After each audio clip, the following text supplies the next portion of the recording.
Assalamu alaikum, Улай ТВ'нын көрүүчүлөрү. Биз азыр Аят 4 тасмасынын жабык көрсөтүүсүнө келдик. Андыктан эң жакшы суроо жооп болмокчу. Андыктан сиздер бизге колдоп туруңуздар. Ассаламу алейкум. Ва алейкум салам. Байке, Аят 4-түн 1, 2, 3-нүн 4-чү бөлүмү ашып түшө алабы деген суроо болуп жатат да. Албетте ашып түшөт, анткени эң мыкты команда менен, эң мыкты камера менен анан эчтекеден кем болбой тартылды. Бул жерде азыр акыркы учурда көбөйүп жаткан туура эмес ыплас жолдо жүргөн нерселердин баардыгы көрүлгөн. Ошондой эле эмне кылбаш керек экенин, мыйзамды эмне кылып бузбаш керек экенин биз трейлерден эле көрдүк да. Демек бул кийинки муунга абдан керектүү жана маанилүү бир кинолор да. Мунун слонгу ошол нерседе болуп атат. То что жаман жол менен жүрсөң да аягы барып все равно же камаласың же жок болосуң. Жеткиликтүү эң жакшы жооп болду. Ассаламу алейкум байке. Ва алейкум ассалам. Кандайсың? Иштериңиз жакшыбы? Жакшы, буйруса. Ооба, өзүңүздөр. Автосалонда не жаңылыктар? Автосалондо кыймыл аракет болуп атат. Буйруса. Киного келип калыпсыз, чакыртуу билетин кимден алдыңыз? Азамат байке ким болуп кетет? Агаңызбы? Азамат байке менен көптөн бери таанышпыз. Агабыз болот. Бизге ошо таанышкандан бери эле бизге өзү сабагын берип, насааттарын айтып, иним мондой кылгыла деп бизге тарбия берип келет Азамат байке таанышкандан бери. Ошо Аят тасмасын биз ошо 1, 2-син, 3-үн деле көрүп келгенбиз. Өтө таасирдүү, өтө тарбиялуу кино. Эми буйруса азыр Аят 4-тү деле көргөнү келдик, ошо чакыруу катты алып. Биз Аят киносунун мындайча айтканда автору да. Авторусу. Мен баягы нөлдөн баштап идеяны алып чыгып, ушу иман жөнүндө кино тарталы деп, анан сценарий жазып, команда чогултуп, акча таап, тартып, элге Москвага чейин көрсөтүп, дүйнөгө таратып келгем да өзүм. Ал убакта эми малдар жөн эле мындай иштеп кетишкен мындай. Сиз мени тартып атасыз деп элечи мындай. Иман жөнүндө көп деле адамдар 2010 жылдары мындай түшүнүгү аз болчу, баягы иштеген малдардачы. Бирок 15 жыл өттүр, ошондон кийин иштеген малдар дагы ошол иман жөнүндө түшүнүктөр кирип, дават жөнүндө түшүнүктөр кирип келип мени сүйүндүргөн ошол да.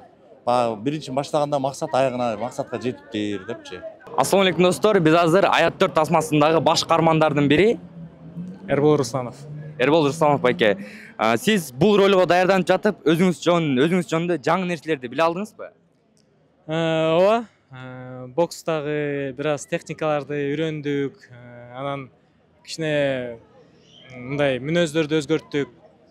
Буйруса көрөбүз кинодо кандай болгонун, элге жагабы, жакпайбы, ошо үмүттөбүз жагат деп.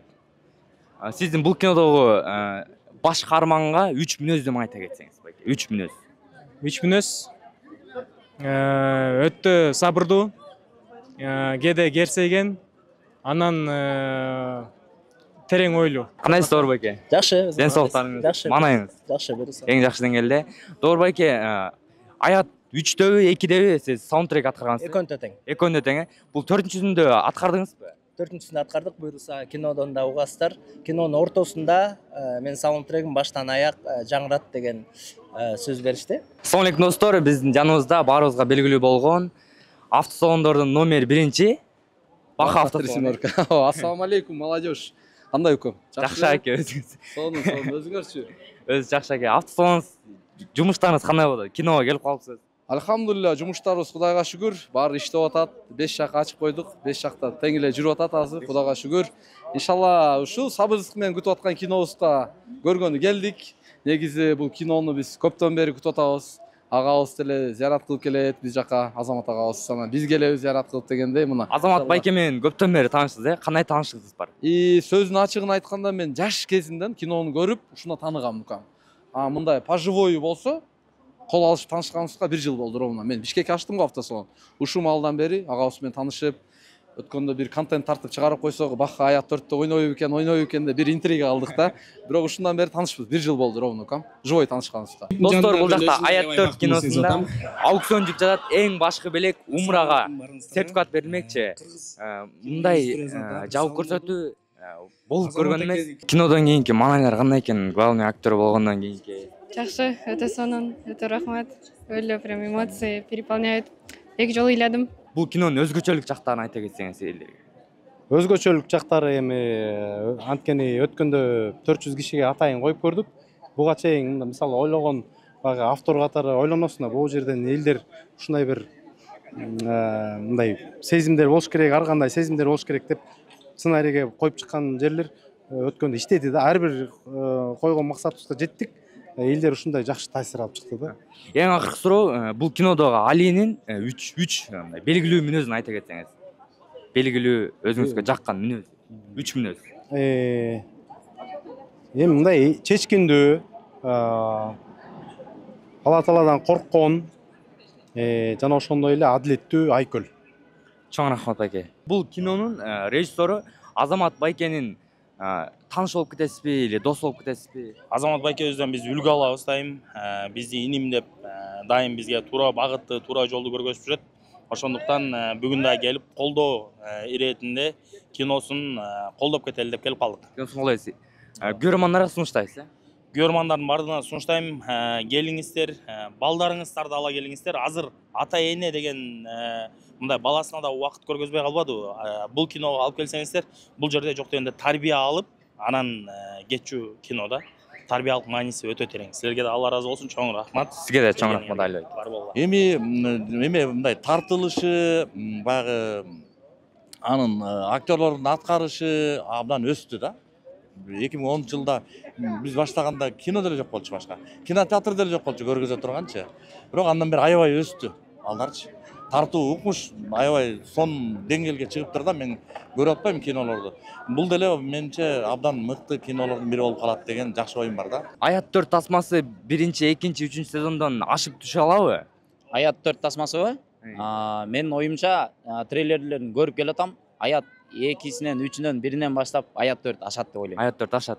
Аят 2, Аят 3 дагы бул легендарлуу тасмалардын бири, Аят 4 дагы жок дегенде ошол легендарлуу тасмалардын катарында болот деген үмүттөмүн. Аят 1, 2, 3 сезонун көргөнсүзбү? Полный көргөм, бирок көп молодежьга үлгү болду го ал киноч. Жамандыктан жакшылыкка кайтарды го бул киноч, себеп болду го. Бул 4-сезонун 1-2, 3 сезондон ашып өтө алабы? Кандай өзгөчөлүктөр болушу мүмкүн деп ойлойм? Үкам, менин оюмча вес Азия күтүп атат, вес СНГ күтүп атат. Мындай айтканда, Өзбекстан, Кыргызстан жана Тажикстандын перевод болсо Тажикстан көрүшү мүмкүн, бирок көбү азыр сабырсыздык менен күтүп атат. Бул кино уровень өтө жогорку деңгээлде болот деп ойлойм. Мен ойлогондон деле бирок эмоция күчтүү болуп атат. Мен ойлогондон деле жакшы болот деп ойлоп атам. Аят 3 менен 4тө Азамат байке өзү тартайын, мен режиссер болоюн дегенде сиз макул болупсуз да? Анан бир жүрөгүңүздө бир нерсе калдыбы? Өзүм эле тартсам болмок. Бул кинону кантсе дагы азыр өзүңүз айтып кеткендей, өзүңүз жаратуучу, өзүңүз эң башында турган киши экенсиз да? Эми бул жерде мындай, мен эгерде башынан киночу болгонумда, балким мен бир ошол кино тараптан бир жылдыз болом, таанымал болом деген оюм бар болгондо, балким ошондой болмоктур. Бирок менде андай болгон эмес, менде ыйманды жеткириш эле максат болгон да. Ошондуктан муну башкалар дагы улантып жеткиргени мен үчүн дагы да мындай жакшы болду да. Дагы дачы. Андан ары уланбай калбай, көңүл бурулбай калбай, тескеринче ошо уланып, тартып элге жеткирип атканы бул менин ошол киного койгон максатым ишке ашышы деп ойлойм да. Көрөрмандарга албетте сунуштайсыз. Конечно, сунуштайм. Вес Кыргызстан азыр стартта турат. 8 миллион болсок, 8 миллион баары көрөбүз деп азыр чоңунан баштап кичинелерге чейин көрөбүз деп даярданып турушат азыр. Эртең ачыктыкка чыгат, Кудай кааласа. Бүт жерден билеттерди сатып алып, андыктан шашылып, шунча күткөнүңөр менен билет калбай калса, бирок ичиңер орнуп калбасын. Так что билет да эртерээк алганга шашып туруш керек. Билеттер да калбай калышы мүмкүн, туугандар. Кинотеатрларга батпай каласыңар, андыктан шашылыңыздар. Бака автосондо. Легенда Аят 4-тү көрөбүз деген молодеждор билет алгыла андыктан. Урматтуу көрүүчүлөр, ушу менен биздин суроо жооп соңуна келип жетти. Суроо жооптун соңунда бир тыйындан адамдын өмүрү куралат. Ал эми бир тамчыдан көлмө куралат демекчи. Баарыбыз билген Аймерим карындашыбыздын сбору дагы деле жабыла элек. Колдон келишинче жардам көрсөтөлүк.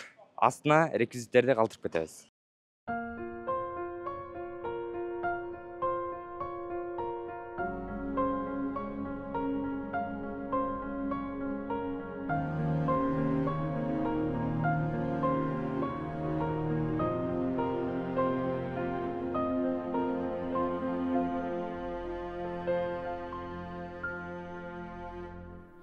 Ömür kerben ötküçöktü ulana, takdırlardan geldi mınday tıyana.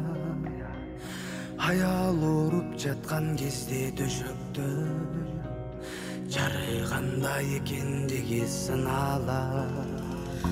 Ал сүйүнсө ашып түшүп сүйүнөт, Айдарга жокко жашап келген күчүрөп, итке минип калган кезде күйөөсүп, аял кандай экендиги билинет.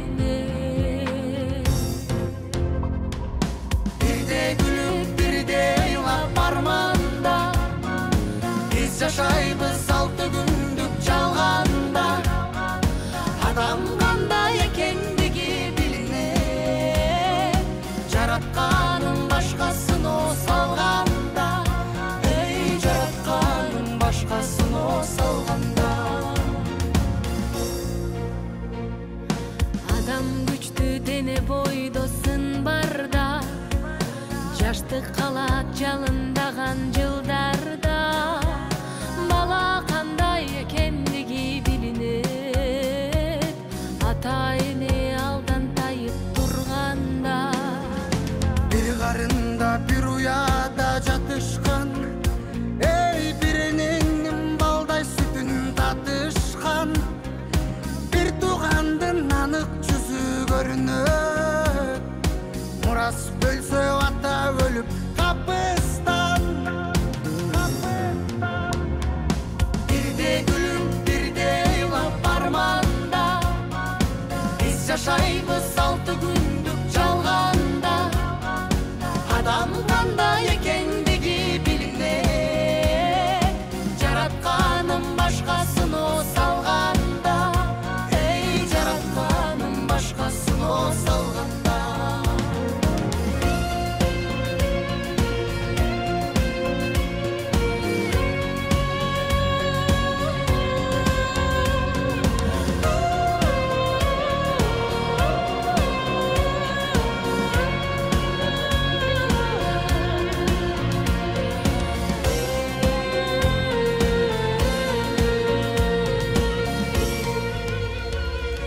Балалыктын жолу кошкон таптаза, эй, бийлик байлык күтсө дагы башкача.